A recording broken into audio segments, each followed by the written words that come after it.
अनुभवी आंखें सच दिखाते हैं, छुपाते नहीं।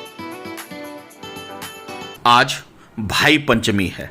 भैया पंचमी यानी नाग पंचमी का दूसरा स्वरूप। आज आपको बता रहे हैं कि भैया पंचमी यानी भाई पंचमी को क्या हुआ था और इसके पौराणिक महत्व क्या है। श्रावण महीना यानी श्रावण महीने के कृष्ण पक्ष की पंचमी तिथि के दिन भैया पंचमी और नाग पंचमी का त्यौहार मनाया जाता है। देश के कुछ भाग इस दिन नाग पंचमी का त्यौहार मनाते हैं। बता दें कि श्रावण मास के शुक्ल पक्ष की पंचमी तिथि के दिन नाग पंचमी का त्यौहार मनाया जाता है। भाई बहन का त्यौहार इसे माना गया है। यह व्रत बहनें और भाई मंगल कामना के लिए करती है, जिससे भैया पांचे और नाग पंचमी के नाम से जाना जाता है। बहनें और छोटे बड़े भाइयों की कुशलता की कामना करती है। आज हम आपको जो बता रहे हैं यह एक अनोखी कथा है, लेकिन पौराणिक महत्व के साथ यह आज भी जीवन में फलीभूत है। भैया पांचे की पूजन के लिए एक दिन पूर्व रात को मोठ और चने भिगो कर रख देते हैं। भैया पंचमी के दिन सुबह बहन को सिर से स्नान करना चाहिए। स्नान के बाद एक थाल भिगे हुए मोठ चने, हल्दी, रुपया, लोटा से उस पर मोली बांधकर सतिया बनाते हैं और पानी भरते हैं। पानी में कच्चा दूध भी मिलाते हैं। तत्पश्चात वस्तुएं लेकर कीकर के वृक्ष पर जाते हैं। कीकर के वृक्ष पर लोटे से जल चढ़ाते हैं, हल्दी से तिलक करते हैं, माथे पर हल्दी और बिंदी लगाते हैं। भीगे हुए मोठ चने वृक्ष की झाड़ी की टहनी के कोनों पर बोए और फिर अपनी साड़ी के पल्लू से 7 बार कीकर की टहनी को स्पर्श करके मंगल कामना करते हैं। बहुत सारी इसकी नियम और कथाएं हैं, लेकिन हम आपको इसके बारे में भी बता दें। नवविवाहिता स्त्री को शादी के पहले वर्ष अपने मायके में ही भैया पंचमी मनानी चाहिए थी। अच्छे से तैयार होकर सिर पर चुंडी ओढ़कर भैया पंचमी की विधि विधान से पूजा करके कहानी सुनने के बाद एक थाली में भीगे हुए मोठ चने रखकर फल, मिठाई, साड़ी, ब्लाउज, दक्षिणा रखकर बहना के साथ ससुराल जाकर अपनी सास या ननद या जेठानी को दिया जाता है और उसके चरण स्पर्श करके आशीर्वाद दिया जाता है। इससे जुड़ी एक कहानी आपको बता दें। बहुत समय पहले की बात है। एक गांव में एक साहूकार रहता था। उसके 7 पुत्र थे। वो 7 पुत्र विवाहित थे। साहूकार की 6 बहुओं के भाई थे और उसका मायका बहुत समृद्ध था, परंतु 7वीं बहू के कोई भाई नहीं था और ना ही उसका कोई मायका था और ना ही वह धनवान थे। एक बार श्रावण महीना यानी सावन के महीने में भैया पंचमी आई और तब साहूकार की 6 बहुएं अपने मायके जाने की तैयारी करने लगे। जल्दी जल्दी घर के काम निपटाकर वह सब मायके यानी भैया पंचमी मनाने जाना चाहती थी। 6 बहुएं कुएं पर पानी भर रही थी। तभी किसी ने उनसे पूछा कि तुम सभी तो यहाँ हो, पर तुम्हारी देवरानी कहाँ है? उन्होंने उत्तर दिया, आज भैया पंचमी और हमें अपने पीहर जाना है भैया पंचमी की पूजा के लिए, परंतु उसके कोई भाई नहीं है, इसलिए वो अंदर चुपचाप घर में बैठी हुई है। उनकी सभी बातें एक सांप सुन रहा था। जी हाँ, सर्प। एक बार उस छोटी बहू ने उस सर्प के जीवन की रक्षा करी थी, तो वह सर्प जो है उसका एहसान मंद हो गया था और उसने सोचा कि अगर मेरी इस छोटी बहन का कोई भाई नहीं है तो क्यों न मैं भाई का धर्म निभाऊं, क्योंकि भाई का धर्म ही रक्षा करना होता है बहन के लिए। इसलिए वो सर्प उसकी आभारी थी। उन बहुओं की बातें सुनने के बाद सर्प उन बहुओं के पीछे पीछे उनके घर गया। घर पहुंचकर उस सर्प ने आदमी का रूप ले लिया। छोटी बहू को उसको विश्वास दिलाया कि वह उसका भाई है और कहा कि मेरा जन्म तुम्हारे विवाह के बाद हुआ था। यह जानकर वह बहुत खुश हुई। सबसे कहने लगी कि मेरा भाई भी आया है, मेरा भाई भी है। और उसे याद आया कि आज तो भैया पंचमी है, परंतु कभी यह त्यौहार उसने मनाया नहीं है और इसी विधि को पता भी नहीं है। उसने अपनी सास से भैया पंचमी की विधि पूछी। सासू माँ ने, भाई आया है, जब भैया पंचमी है तो मैं क्या करूँ? सास ने कहा कि पहले चूल्हा लीप करके उस पर चावल चढ़ा, चावल बन जाए तो उसमें घी बूरा डाल करके भाई को खिला। अपने वैसा ही किया। खाना खाने के बाद भाई ने कहा कि बहन, मैं तुम्हें अपने घर ले जाने के लिए आया हूँ, तुम सब मिल करके बहुत खुश होंगे जब आओगे। तो बहू ने अपने सास से पूछा तो उसकी सासू माँ भी उसे जाने की आज्ञा दे दी।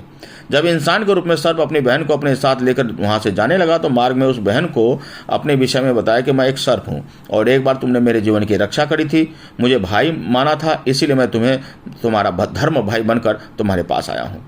अपने बिल के पास पहुंचकर मैं अपने असली रूप में आऊँगा। तुम बिना डरे मेरी पूंछ को पकड़ लेना और मेरे साथ बॉम्बे में आ जाना। उसने वैसा ही किया। बॉम्बे में पहुंचने के बाद सर्प ने उसे परिवार से मिलवाया। अपनी पत्नी से कहा कि मेरी धर्म बहन है। तब उसकी पत्नी बोली, यह मेरी ननद है। भतीजे बोले, हमारी बुआ है। और सब ने मिलकर उनका खूब स्वागत किया। साहूकार की बेटी छोटी बहू ने वहां देखा कि सांप के बच्चों की माँ अपने बच्चों, छोटे भाई बहनों को घंटी बजा कर बुलाती है दूध पीने के लिए। एक दिन उसने कहा कि मैं इन्हें दूध पिला देती हूँ। भाभी ने कहा कि ठीक है, परंतु ध्यान रखना कि घंटी दूध ठंडा हो तभी बजाना, उससे पहले नहीं। उसने गलती से घंटी पहले ही बजा दी। तब तक दूध गर्म था और सांप के छोटे भाई का गर्म दूध पीने की वजह से जीभ, फन, मूछ आदि जल गए। इससे वह बहुत नाराज हुए। उन्होंने गर्म दूध से उसे जला दिया। उसको सजा देंगे और हम इसको खाएंगे। तब इसकी भाभी ने कहा कि नहीं, इनसे गलती हुई है, इन्हें माफ कर दो, मैं इनकी तरफ से क्षमा मांगती हूँ।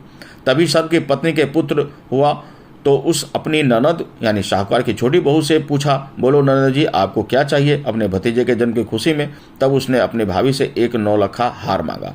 भाभी ने ननद को नौलखा हार भी भेंट किया और कहते हैं कि यदि आप उस हार को पहनोगी तो हार ही रहेगा, परंतु अगर कोई दूसरा इसे पहनेगा तो वह सर्प बन जाएगा। इधर साहूकार का छोटा लड़का अपनी पत्नी को लेने के लिए पत्नी से और ईश्वर से प्रार्थना कर, हे ईश्वर, मेरे पति को यह पता लगे चलेगा कि मेरा सर्प मेरा भाई है तो पता कैसे चलेगा, इसलिए आप इस बाम्बी से स्थान पर महल बना दो। ईश्वर ने उसकी मनोकामना पूर्ण कर दी। वहाँ महल बन गया था। उसका पति आया और उसे बाकायदा वापस घर ले गया। धन दौलत घोड़े सब कुछ देकर उनसे विदा दिया गया। दासी, हाथी, धन दौलत सब। जब वहाँ से वे निकले तो मार्ग में साहूकार के बेटे को याद आया कि वो वहाँ पर अपना कुछ सामान भूल आया है। उसने अपने सामान लाने के लिए वापस जाने के लिए कहा तो उस स्त्री ने कहा कि कौन सा कीमती सामान। उसने कहा कि अब क्यों लौटना चाहते हो। उसका पति नहीं माना। वापस लौटकर स्थान पर गया तो वहाँ कुछ भी नहीं था, कोई महल नहीं था, कुछ भी नहीं था, सिर्फ एक सांप की बांबी थी। यह देखकर साहूकार के बेटे को बहुत क्रोध आया। अपनी स्त्री से कहा, तुमने मुझे भ्रम में रखा, तुमने मुझे धोखा दिया है। अब सच बताने की बारी थी। आपको बता दें कि पत्नी ने उसे सारी कहानी सुनाई, सारी बात बता दी और ईश्वर से प्रार्थना की 2 दिन के लिए उस बाम्बी के स्थान पर एक महल हो जाए, जिससे किसी को इस बात का पता न चले। उसके पति को इसकी बात पर विश्वास हो गया और उसे वापस घर लौट आया। बहुत दिनों बाद साहूकार की छोटी बहू के पुत्र हुआ। साहूकार की छोटी बहू ने अपनी ननद से पूछा कि तुम्हें क्या चाहिए। तो उसने ननद ने कहा, आप जो मायके से 9 लाख हार लाई वो मुझे चाहिए। तब छोटी बहू ने कहा कि तुम उसकी जगह पर कुछ भी ले लो, लेकिन यह मत लो। वो नहीं माना। उसने समझाया कि यह सर्प बन जाएगा, तब भी वो नहीं माना। अंततः उसने बोला कि बहू ने अपनी ननद को वो हार दे दिया। जैसे ही ननद उस हार को हाथ में लेकर देखने लगी तभी वो सर्प बन गया। यह सब देखकर वो डर गई। तब छोटी बहू बोली कि मैंने आपसे पहले भी कहा था कि मेरे पीहर का हार है, फिर भी आपने ननद को अपनी सारी कहानी बताई थी। सर्प का उसका धर्म भाई बनकर आना, उनकी रक्षा करना, उनका मान सम्मान बढ़ाना, यह कहानी की पूरी एक सार है और इसे समझिए। और इसीलिए इसे भैया पंचमी को भी नाम से जाना जाता है। श्रावण मास के कृष्ण पक्ष को पंचमी को भैया पंचमी मनाई जाती है और विधि विधान से इसकी पूजा की जाती है। कई कहानियां हैं, कई किंवदंतियां हैं, अनेक कहानी, अनेक बातें, लेकिन इतना तय है कि बहन और भाई का प्रेम और उसके प्रति उनकी सच्ची श्रद्धा निश्चित रूप से सराहनीय है और यह युग युगांतर तक यूं ही बना रहेगा। तो आज के लिए इतना ही। हमारे साथ बने रहिए और खुद को रखें अपडेट। तो देखते रहें अनुभवी आंखें न्यूज और हाँ, पढ़िए भी अनुभवी आंखें अखबार। हमारे वॉलंटियर सदस्य बनिए और आधार कार्ड, वोटर कार्ड की फोटो कॉपी भेजते हुए हमें इस नंबर पर कॉल कीजिए 8826227802। लाइक और सब्सक्राइब करना ना भूलें दोस्तों।